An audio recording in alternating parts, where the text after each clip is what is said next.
எல்லா புகழும் புகழ்ச்சியும் அகிலத்தை படைத்து பரிபாலிக்கக்கூடிய ஏக இறைவனுக்கு உங்கள் அனைவர் மீதும் சாந்தியும் சமாதானமும் உண்டாதாக. ஒரு மனிதன் இன்னொரு மனிதனுக்கு செய்யக்கூடிய உதவியை பொறுத்தளவில் ஒரு இக்கட்டான நிலைமையில் இருக்கும்போது தன் உயிரை வாழ்கிறதுக்கோ பொருளாதார தேவையோ ஒரு மனிதன் செஞ்சால் அவருக்கு நாங்கள் நன்றியோடு நடப்போம். எந்த அளவில் எந்த ஒரு காரியத்திலையும் அவர் செஞ்ச நன்றியை மற்றவங்க நினைவு கூறி கூட அது சம்பந்தமாக என்ன இப்படி எனக்கு உதவி செஞ்சார், இப்படி எனக்கு கை தந்தார்னு சொல்லி நன்றி மறவாமல் மனிதன் நடந்துக்கிட்டு இருக்கிறான். ஆனால் நம்மை படைத்து நம்மை பரிபாலிக்கக்கூடிய அந்த இறைவன் நமக்கு நிறைய அருட்கொடைகளை தந்திருக்கிறான். எந்த ஒரு அருட்கொடை அவன் நாம் என்ன விலங்குலைன்னா எங்களுக்கு எல்லாமே ஃப்ரீயாக கிடைச்சிருக்குது. எந்த ஒரு விடயமாக இருந்தாலும் எந்த ஒரு எங்களுக்கு தந்த இறைவன் அருட்கொடைகளை நாங்கள் ஃப்ரீயாக இருக்கனால அதோட அருமையும் அவனுக்கு நன்றி பாராட்டுற சம்பந்தமாக எந்த ஒரு தேவையும் இல்லாமல் நாங்கள் நன்றி கட்டத்தனமாக வாழ்ந்துக்கிட்டு இருக்கிறோம். இது சம்பந்தமாக இறைவன் 16வது அத்தியாயம் 28வது வசனத்தில் சொல்கிறான், உங்கள் தாயின் வயிற்றிலிருந்து ஒன்றுமே அறியாத நிலையில் உங்களுக்கு செவிப்புலனையும் பார்வையும் இதயத்தும் உங்களுக்கு அமைத்தான், அவனுக்கு நன்றி செலுத்துவதற்காக சொல்லி இறைவன் சொல்கிறான். எந்த அளவில் இருக்கிறான் மனிதன் என்ன செய்யறான், ஒரு தாயிட ஒரு அற்ப இந்திரிய துளியாக பிறந்து அவன் 10 மாதம் சுமந்து இருக்கும்போது தாய் அவன் என்ன செய்ய, அவன் பசிக்கு சாப்பாடாக இருக்கலாம், அவன் சுவாசிக்கிற மூச்சாக இருக்கலாம், எந்த ஒரு அழகிய தோற்றத்துக்கு எல்லாமே அந்த இறைவன் தந்த அந்த அருட்கொடையை என்ன செய்ய மனிதனுக்காக அதை செய்ய முடியாது. அது மட்டுமா மனிதன் இந்த உலகத்துக்கு பிறந்த பிறகு உணவாக இருக்கலாம், அதே மாதிரி வாழ்க்கை வசதிகளாக இருக்கலாம், எந்த ஒரு காரியமாக இருந்தாலும் இன்னைக்கு மனிதனுக்கு இறைவன் சொல்கிறான். எப்படி சொல்கிறான், அல் குர்ஆனில் சொல்லும்போது பூமியையும் பூமியில் உள்ளதையும் வானத்தையும் இறைவன் வசப்படுத்தி தந்தான்னு சொல்லி இறைவன் அல் குர்ஆன்ல சொல்லுவான். ஏன்னா அந்த பூமியில் உள்ள நீங்க எடுத்து பாருங்க, இந்த பூமி மனிதனுக்காக எவ்வளோ அல்லாஹ் படைச்சிருக்கான்னு சொல்லி பார்க்கும்போது இன்னைக்கு என்ன சொல்றான், மனிதன் சிந்தனை கொண்டு எந்த அளவு செய்யறான். இன்னைக்கு வானத்தில் போயிட்டு ஆய்வு செய்யறான், கடல்களில் போயிட்டு ஆய்வு செய்யறான். அதே மாதிரி என்ன செய்யறான், இன்னைக்கு பாருங்க இந்த அண்ட வெளியில போயிட்டு ஒரு ஸ்பேஸ் ஸ்டேஷன் அடிச்சு ஆராய்ச்சி செய்யக்கூடிய அளவுக்கு என்ன செய்யறான். அந்த அறிவியலை பயன்படுத்தி செய்யக்கூடிய காரணம் இறைவன் தந்த அந்த நியமத்துக்களை வச்சுதான் செஞ்சுக்கிட்டு இருக்கிறான். மற்ற கோள்களுக்கு கூட என்ன செய்யறான், சேட்டலைட் அனுப்பி ஆய்வு செய்யக்கூடிய அளவுக்கு என்ன செய்யறான். மனிதனுக்கு இறைவன் நிறைய தந்திருக்கான். இன்னைக்கு இந்த கால்நடைகளா இருக்கலாம், உணவுகளாக இருக்கலாம், வாழ்க்கை வசதிகளாக இருக்கலாம், ஏகப்பட்ட அருட்கொடை எங்களுக்கு தந்திருக்கிறான். ஆனா இறைவனுக்கு நாங்கள் நன்றி கெட்டவனாக வாழ்ந்துகிட்டு இருக்கிறோம். இதை பத்தி அல்லாஹ் அல் குர்ஆன்ல சொல்லும்போது 14வது அத்தியாயம் 34 வசனத்துல சொல்றான், அல்லாஹ்வின் அருட்கொடை நீங்க எண்ணி பார்த்த என்ன நினைச்சால் அதை எண்ணி கடக்க முடியாது.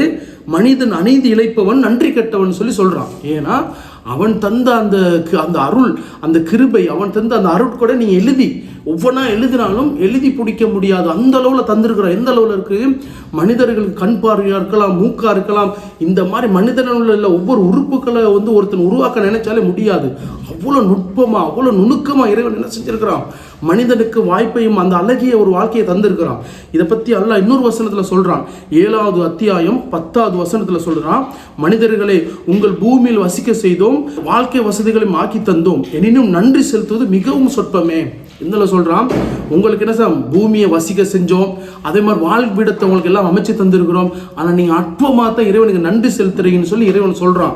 அதே மாதிரி என்ன செய்யணும், இறைவனை பொறுத்தளவுல நிறைய நீங்க எடுத்து பார்த்தீங்கன்னா அவன் நம்மளுக்கு தந்த துன்பத்தையும் நம்மளுக்கு தந்த சோதனையும் விட நிறைய வாழ்க்கையில நல்ல நிம்மதியான சந்தோஷமான வாழ்க்கையை தான் நமக்கு நிறைய தந்திருப்பான். ஆனால் மனிதன் எந்த இருக்கிறான், நல்ல காரியங்கள் நமக்கு நல்லது ஏற்படும் போதும் எதுவும் சொல்ல மாட்டான். அதே மாதிரி அவன் பாதிக்கப்பட்டு அவன் என்ன செய்ய சோதனைக்கு உள்ளாக்கப்படும் போது அவன் மீளும் போது அவன் என்ன செய்யறான், அதை மீள்றக்க இறைவன்கிட்ட பார்த்து உதவி கேட்கும் போது இறைவன் அதை செஞ்ச பிறகு இவன் எப்படி செஞ்சிடறான், நன்றி கட்டத்தை நம்ம என்ன செஞ்சிடறான், நான் தான் அந்த முயற்சியால் எந்த ஒரு அறிவால் தான் அதை சரியாக செஞ்சுக்கிட்டேன், எந்த முயற்சியாலையும் எந்த அறிவியாலும் மட்டும் அதை அந்த சோதனை நான் மீண்டு கொண்டேன்னு சொல்லி மனிதன் சொல்றான். அல்லாஹ் சொல்றான். எந்த சொல்றான், 16வது அத்தியாயம் 53வது 55வது வசனம் சொல்றான், உங்களில் ஒவ்வொரு அருட்கொடைகளும் அல்லாஹ்வுடையது, உங்களுக்கு கொடுத்த அருட்கொடை அவளுமே இறைவன் தந்தது. உங்களுக்கு என்ன ஒரு தீங்கு உங்களுக்கு ஒரு தீங்கு ஏற்பட்டால் அவனுடைய முறையிடுகிறீர்கள், பின்ன துன்பத்தை உங்களை விட்டு அவன் நீக்கிய பின் அவருக்கு வழங்கிவிட்டு துரோகம் செய்கிறீர்கள், ஒரு பிறகு அல்லாஹ் இணையும் கற்பிக்கிறீன்னு சொல்லி அல்லாஹ் சொல்லுவான். ஏன் சொல்றான்னா, அல்லாஹ் வந்து சொல்றது, நீங்க என்ன செய்றீங்க, அவன் நல்லது, அவன் வந்து உங்களுக்கு ஒரு துன்பத்தை நீக்கின பிறகு அவன் நன்றி மறந்துடுறீங்க. அதே மாதிரி என்ன செய்றீங்க, அல்லாஹ்வுக்கு இணையும் கற்பிக்கிறீங்கன்னு சொல்லி அல்லாஹ் சொல்லுவான். எந்த அளவில் இருக்குது, அல்லாஹ் வந்து நாங்கள் வந்து எங்களுக்கு என்ன செய்கிறோம், வாழ்க்கையில் வசதி தந்து ஒரு நோயை தந்திருக்கிறோம், குணப்படுத்த முடியாத ஒரு நோயாக இருக்குது. அந்த நோய்க்கு என்ன செய்யணும், நாங்கள் நோயாக இருக்கிற டைமில் அவங்களுக்கு தெரியும், அந்த டைமில் என்ன செய்வான், பல காரியங்களை ஈடுபடுவான். எனக்கு அது சிலைகள்கிட்ட போயிட்டு கேட்பான், சோதிடக்காரன்ட்ட போயிட்டு கேட்பான், குறிக்காரன்ட்ட போயிட்டு கேட்பான். அந்த மாதிரி உங்களுக்கு உதாரணம் சொல்ல போனால், இன்றைக்கி என்ன நோய் குணப்படுத்த முடியாதுங்கிற நோயில் இருக்கும்போது சில பேர் என்ன செய்வாங்க, கிறிஸ்டியன்ஸில் இருப்பாங்க, வந்து ஜேசஸ் குணப்படுத்துவார், ஜேசு வந்து உங்களோட நோயை குணப்படுத்த வந்து செய்யும்போது அந்த நேரத்தில் இறைவன் பார்த்து அந்த டைம் அவனை குணப்படுத்த போகும்போது இந்த காரியத்தில் ஈடுபடும் போது இவன் நம்பிடுறேன் அப்படி ஜீசஸ் தான் குணப்படுத்துவார்னு. ஆனால் அப்படி இல்லை. ஏன்னா ஜீசஸ்ங்கிறது ஒரு இறை தூதர். இந்த மாதிரி மனிதர்கள் என்ன செஞ்சுவாங்களாம், கடவுளாக ஏற்படுத்தி இணை கற்பிப்பாங்கன்னு சொல்லி அல்லாஹ் அல் குர்ஆன்ல தெளிவாக சொல்கிறான். அல்லாஹ் என்ன சொல்கிறான்னா, உங்களுக்கு நன்மையும் தீமையும் எந்த கையிலேருந்து எந்த பக்கத்துலேருந்து தான் வருது, அல்லாவை மற்றும் அல்லாட்ட உதவி கேளுங்க, அல்லாவையே சார்ந்து இருங்கன்னு சொல்லி அல்லாஹ் சொல்லுவான். அதுக்கு அல்லாஹ் சவால் விடுறேன், எப்படி நீங்க நன்றி கெட்டவர்கள், நீங்க எனக்கு இணைய கற்பிக்க, என்னது அல்லாவை விட்டுட்டு படைப்பினங்களை நீங்க வணங்கக்கூடியவர்கள். அதனால அல்லாஹ் உங்க மனித சமூகத்துக்கு ஒரு சவால் விடுறான். எப்படி சவால் விடுறான், 22வது அத்தியாயம் 73வது வசனம் சொல்றான், மனிதர் உங்களுக்கு ஒரு உதாரணம் சொல்லப்படுகிறது. எந்த அளவு சொல்றான், உங்களுக்கு ஒரு எல்லாமே சேர்ந்து நீங்க படைப்பினங்களை, மரங்களை, செடிகளை, சிலைகளை சேர்த்து ஒரு ஈய படைச்சு காட்டுங்க. அதே மாதிரி உங்கள்கிட்ட இருந்து ஒரு பொருளை எடுத்துட்டு போயிட்டா அதை நீங்க மீட்டு எடுத்துக்கங்க பார்ப்போம்.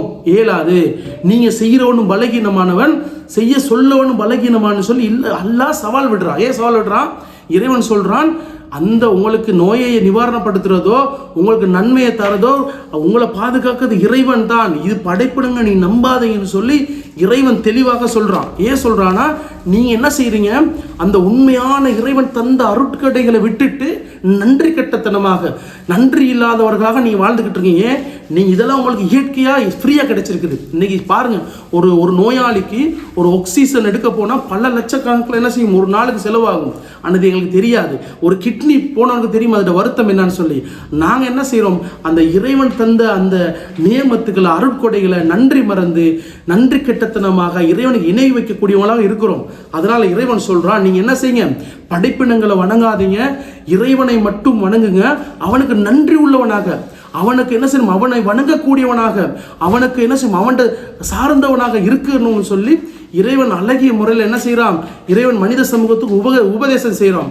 அதனால நாங்கள் என்ன செய்யணும், அந்த படைத்த இறைவன்கிட்ட தான் நாங்கள் என்ன செய்யணும், உதவி கேட்கணும், அவனுக்கு நன்றி உள்ளவனாக நாங்கள் மாற வேண்டும் என்று கூறி எனது உரையை முடித்துக் கொள்கிறேன்.